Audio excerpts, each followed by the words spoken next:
Sobat Trader, ketemu lagi di konten ini. Kali ini sekarang kita mau nanya ke Pak James tentang broker-broker yang bagus. Ini pasti banyak para pemula, trader-trader pemula pasti banyak tanya gimana sih cara untuk membedakan broker yang bagus dengan broker yang jelek, broker yang scam gitu, gimana sih Pak?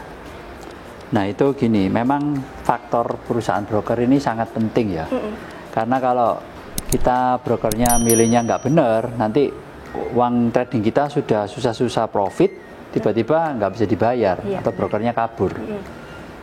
Jadi untuk cara milih broker itu dia, cara milih broker itu yang bagus adalah pertama, dia itu yang withdrawalnya itu lancar, selalu dibayar. Jadi berapapun jumlahnya itu selalu dibayar. Selalu sampai di rekening. Iya, selalu sampai di rekening. Ya, betul. Ya. Nah, kemudian yang kedua tentunya itu kalau bisa itu yang harus ada regulasinya. Harus ada legalitasnya. Entah itu legalitas dari luar atau dari dalam negeri, boleh, dua-duanya nggak apa-apa.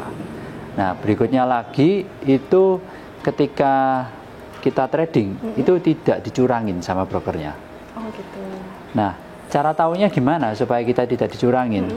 Ya memang kalau kita lihat sepintas ini memang agak susah ya. Jadi harus dicoba. Jadi kita kalau nggak dicoba kadang-kadang nggak tahu. Gitu. Kita nyobanya juga jangan besar-besar dulu, nyoba kecil-kecil dulu. Dari sana kita tahu bahwa oh ini brokernya nakal atau enggak gitu. Tapi memang itu tidak tertutup kemungkinan ya. Kita sudah ngetes, kemudian kita misalnya deposit dengan dana agak besar lagi dikit. Misalnya kita nyobanya itu $100. Kita nyoba 10.000 dia jadi nakal. Ya itu bisa juga terjadi. Oleh karena itu sebaiknya kita menggunakan perusahaan broker yang sudah punya reputasi. Yang dia itu bukan perusahaan yang kemarin sore, tapi perusahaan yang memang sudah lama ya. Sudah punya nama ya. Sudah punya nama, sudah kantornya jelas. Kita pernah, apalagi kalau kita pernah mengunjungi kantornya, kantornya memang beneran ada gitu.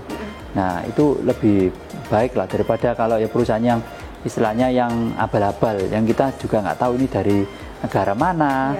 Kemudian kantornya kayak apa kita juga nggak tahu, dan juga ya nggak pernah dengar juga, yaitu harus hati-hati. Oh gitu. Jadi kalau tadi kan Pak James bilang untuk regulasinya ada yang di dalam negeri atau di luar negeri. Nah ini ada juga nih yang tanya, untuk broker lokal sama luar negeri itu bedanya bagaimana? Terus lebih bagus mana untuk broker luar dan luar negeri ini? Nah ini gini ya, ini relatif. Jadi masing-masing ada plus minusnya sendiri-sendiri. Kalau yang di lokal, itu plusnya adalah dia dekat dengan kita. Jadi kita bisa datang ke kantornya, kita bisa misalnya bertemu dengan orang-orangnya. Bisa lihat fisiknya ya. Bisa lihat fisiknya lah gitu. Bisa lihat fisiknya, kemudian juga legalitasnya adalah di Indonesia. Tapi legalitas ya semestinya itu tidak menjamin ya. Oh gitu. Soalnya ya kita lihat lah, kemarin-kemarin itu banyak lah yang kayak apa gitu, yang dia itu benar-benar legal, tapi ternyata ya begitu. Iya, gitu. Jadi sudah ada regulasinya, tapi tetap ternyata banyak yang tertipu ya Nah, Pak ya? banyak yang song juga gitu. Ya itu gimana saya juga nggak tahu ya. Gitu. Nah, kalau luar negeri itu dia itu memang jauh dari kita. Kita juga nggak bisa lihat kantornya gitu. Kita juga ya mau ketemu orangnya juga hanya via online gitu. Tapi regulasinya mereka ya tentu tergantung dari negaranya juga di sana. Biasanya broker luar negeri itu punya kelebihan, mereka itu lebih murah.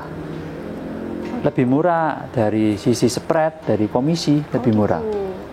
Untuk kecepatan transfer uang itu ya sekarang sih memang broker-broker luar itu juga cepat sekarang transfer uangnya.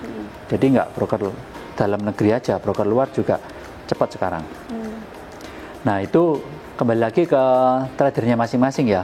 Tradernya masing-masing itu cocok yang di mana? Cocok luar atau cocok lokal, terserah. Seperti kayak kita kayak makan ya, kita kadang-kadang ada yang oh ini makanannya menurut kita enak, menurut orang lain nggak enak. Oh iya, tergantung selera. Tergantung selera. Tergantung kebutuhan juga tergantung kita kebutuhan, ya Pak ya. Betul. Nah, tapi kan ada yang bilang nih Pak, kalau kebanyakan broker yang di luar negeri itu kebanyakan scam. Nah, menurut Pak James gimana? Nggak semuanya ya, nggak semuanya. Yang scam ada gitu.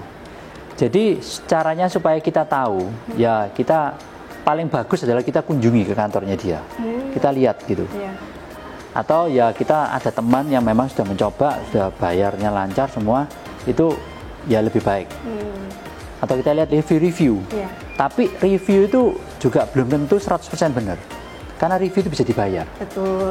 Iya. Zaman sekarang apa saja bisa ya Pak ya. Betul. Memang semakin susah untuk membedakan ya Pak ya. Benar. Tapi kalau misalnya kalau broker yang di luar negeri sebaiknya kita bisa lihat langsung fisiknya. Kalau misalnya di luar negeri kan agak susah ya Pak ya. Iya, agak susah memang. Jadi mungkin bisa dicari dari mungkin reputasi di Google mungkin ya Pak ya. Mungkin dari reputasinya, untuk dari berita-beritanya. Mungkin di Google kan banyak tuh berita-beritanya, apakah ini ada berita yang buruk atau cenderung baik-baik saja beritanya. Mungkin itu bisa menjadi salah satu acuan untuk mencari broker-broker yang mungkin di luar negeri. Iya, betul. Apalagi kita mesti lihat ya, kalau broker luar negeri ini pernah diliput oleh media-media terkenal kayak Bloomberg, kayak Forbes gitu. Nah, itu lebih bagus lagi. Berarti memang beneran ini perusahaan broker yang nyata, bukan abal-abal. Karena mereka juga dengan nama sebesar itu medianya tidak akan memberitakan broker-broker yang scam ya Pak ya. Betul. Pasti mereka cari tahu dulu nih broker ini beneran nggak sebelum memberitakan, daripada nanti bumerang ke mereka sendiri ya Pak ya. Betul. Oke, jadi gitu ya untuk sobat trader, untuk tips dan trik untuk mencari broker yang scam atau yang tidak scam, begitu juga untuk yang lokal atau yang luar negeri. Oke, segitu dulu dari saya. Terima kasih.